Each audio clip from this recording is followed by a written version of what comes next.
অসম্ভব, ওই পাতা আমি ছিঁড়ে দিয়েছি 30 বছর আগে। এমন কোন মায়ের বেটা গাইবান্ধা গোবিন্দগঞ্জে জন্ম নেয়নি যে আমার মুখের উপরে বলতে পারে গোবিন্দগঞ্জ গাইবান্ধা কেন। সারা পৃথিবী চ্যালেঞ্জ করলাম, বাংলাদেশ চ্যালেঞ্জ করলাম, 30 বছর থেকে বলে আসছি, 30 বছর থেকে।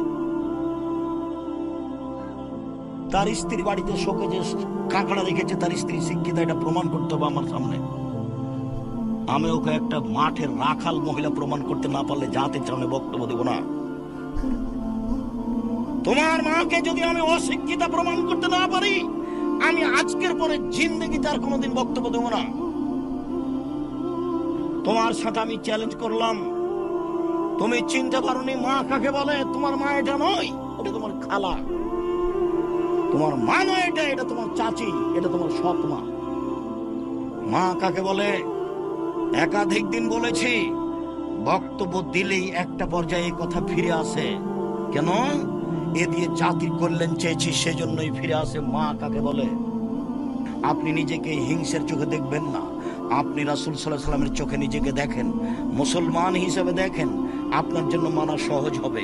আপনি যদি মনে করেন মানলেই কি আর না মানলেই কি, সে তাতেও কোনো আসে যায় না। মানলেই কি আর না মানলেই কি, মানলেই কি আর না মানলেই কি। ফেরাউনও বলেছিল, যখন মূসা আলাইহিস সালামকে আল্লাহ বললেন, মূসা বললেন আমার ভাষা সাবলীল নয়, আমি ভালো করে কথা বলতে পারি না। আর ফেরাউনের পক্ষ থেকে আমার উপর একটা অপরাধের অভিযোগ আছে, এক থাপ্পড় দিয়ে আমি একটা লোক মেরেছি, আমি যাব না। তখন আল্লাহ বললেন তোমাকে যেতে হবে। বলে আমার ভাইকে সাথে দেন। ঠিক আছে, দিলাম। তা আমি গেলে ওরা মারবে আমাকে, বলে আমি তোমার সাথে আছি, যাও। এবার দেখেন চলে এসেছে মূসা, এসেছেন, বলছেন আপনি সীমা লঙ্ঘন করেছেন, আপনি আমার সম্প্রদায়কে ছেড়ে দেন। তখন ফেরাউন বলছে, আরে তুমি তো সেই শিশু, তোমাকে কি আমি শিশুকালে লালন পালন করিনি? 1 2, তুমি কি শিশুকালে বহু বছর আমার মাঝে থাকনি? 3, তুমি তোমার কর্ম করেছো, যা করেছো, এক থাপড় দিয়ে মানুষ মেরেছো, তুমি বড় অকৃতজ্ঞ। এটা ফেরাউন বলল। এখন মূসা বলছেন, জি আমি যা করেছি তা করেছি, তখন আমি ভুল পথে ছিলাম, ঠিকই এক থাপড় দিয়ে মানুষ মারা ভুল হয়েছে। আমি যা করেছি তা করেছি, তখন আমি ভুল পথে ছিলাম। তোমার হত্যার ভয়ে আমি মূসা দেশ ছেড়েছি। আমার প্রতিপালক আমার প্রতি দয়া করেছেন, আমাকে জ্ঞানে গুণে পূর্ণ করেছেন, আমাকে নবী করেছেন। হ্যাঁ ঠিকই, তুমি আমার উপরে অনুগ্রহ করেছো, অনুগ্রহ করে তুমি খোঁটা দিয়েছো। এই যে খোঁটা, তোমাকে আমি শিশুকালে লালন পালন করিনি, এই যে খোঁটা। তুমি কি শিশুকালে বহু বছর আমার মাঝে থাকনি, এই যে খোঁটা।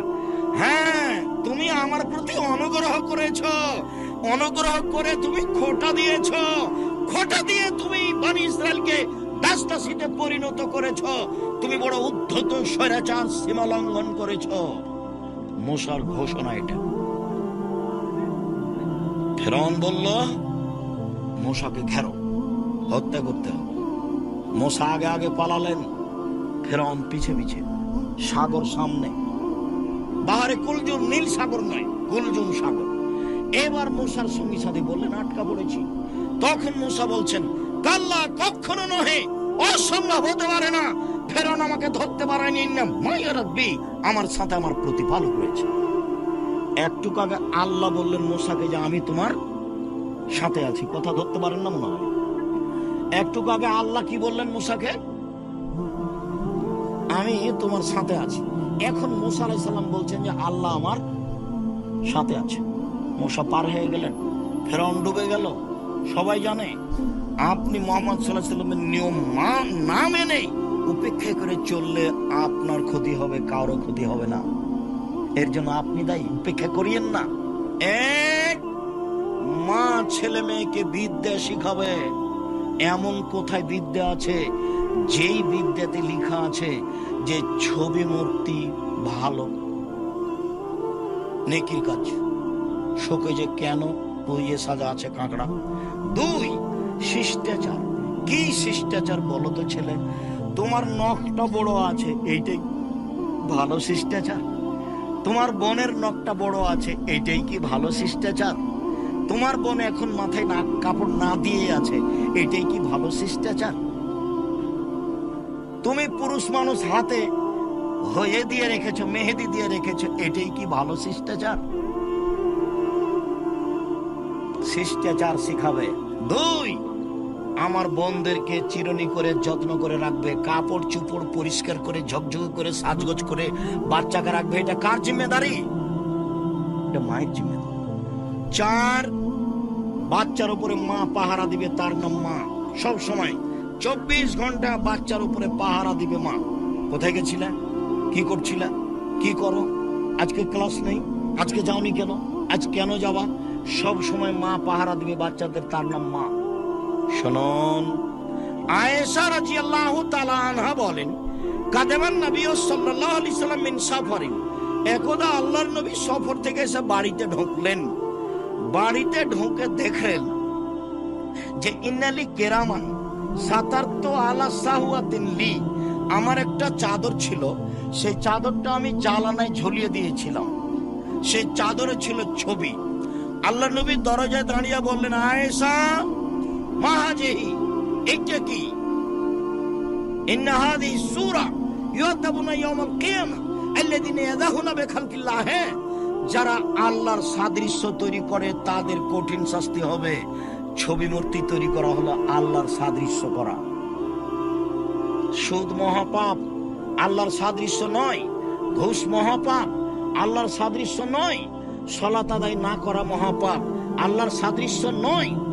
আপনার সিয়াম রোজা না থাকা মহাপাপ, কিন্তু আল্লাহর সাদৃশ্য নয়। আল্লাহর কাজের সাদৃশ্য হলো ছবি মূর্তি তৈরি করা। আয়েশা রাদিয়াল্লাহু তাআলা আনহা বলেন, একদা আল্লাহর নবী বাড়িতে প্রবেশ করলেন, আমি একটা চাদর দরজায় ঝুলিয়ে রেখেছিলাম। আল্লাহর নবী বলেন, আয়েশা চাদরটি সরিয়ে নাও। আয়েশা রাদিয়াল্লাহু তাআলা আনহা বলেন, একদা আমি একটা চাদর কিনেছিলাম। আল্লাহর নবী দরজায় দাঁড়িয়ে গেলেন, ভিতরে ঢুকলেন না। এ দেখেন, শুরু হলো এবার।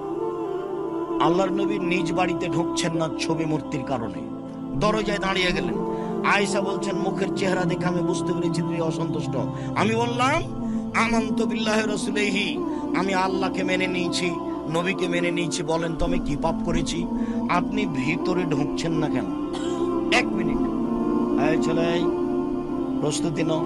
1 মিনিট, রংপুরের ঘটনা শোনাই। আমি নাম বলছি না। মাওলানা সাহেব বড়, মাওলানা সাহেব মারা গেছেন, বড় যোগ্য বক্তা ছিলেন। দিনাজপুরে এক দলের অফিসের ঘরে বসে আছেন, চতুর্দিকে দেওয়ালে ছবি মূর্তি আছে। আমি দরজায় দাঁড়িয়ে গেলাম, সালাম দিলাম, আসসালামু আলাইকুম। ভাইজান আপনি এখানে বসে আছেন? ইন্না লিল্লাহ, এত ছবি মূর্তির ঘরে? তখন বলছেন, আরে আপনি ছোট ভাই মুহাদ্দিস সাহেব, আপনি তো বলবেনই। এই কথা বলে একটু হাসি দিলেন। আমি বললাম, জি না, আমি এখানে বসতে পারি না। এই তোমরা ভিন্ন বসার জায়গা আছে, রিক্সা কোথায়? আমি এখন ফিরে যাব। তারা অন্য জায়গাতে নিয়ে গেল। ঘটনা একটা শেষ করলাম, আর একটা। মাওলানা খুব বড়, এখনো বেঁচে আছেন, বক্তা জাঁদরেল। আমি নাম আর বলছি না। গেলাম এতে নোয়াখালী দেখছি মাওলানা আগে ঘরে ঢুকে আছে। আমি ব্যাগটা নিয়ে ঘরের দরজায় দাঁড়াতেই একটু উপর দিকে তাকালাম, দেখলি ভেন্টালিটিতে সব ঘোড়ার তৈরি ভেন্টালিটি। আচ্ছা ভেন্টালিটি বুঝেন আপনারা? এই যে উপরের যেটা, হ্যাঁ, তো ওটা সব ঘোড়ার আকৃতি তৈরি করা আছে। তা বললাম, জি না, আমি তো এখানে বসতে পারি না। তখন বলছে, কি করতে হবে? আমাকে এখানে রাখলে সব ভেঙে ফেলতে হবে। সব ভেঙে শেষ করার পরে আমি ভিতরে বসলাম, অথচ মাওলানা বসে আছে। ঢাকার এক এমপি, আমি এখন নাম বলছি না, এমপি সাহেবের ওখানে গিয়ে আমি দাঁড়িয়ে আছি। আমাকে বলছে, বসেন।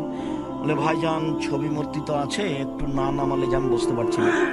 তখন আমাকে বলছেন, আমি খাঁটি আহলে হাদিস।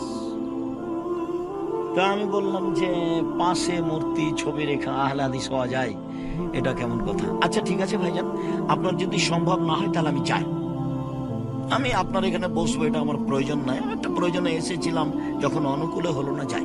আচ্ছা আচ্ছা ঠিক আছে, সরাচ্ছি, আপনি বসেন। সরালেন, আমি বসবো। কত ঘটনা আছে এরকম। আমি আলিয়া মাদ্রাসা দেখেছি, ঘরে ঢুকে আমি জানি যে ওইও বিপদে পড়বে, আমিও বিপদে পড়বো, কি দরকার?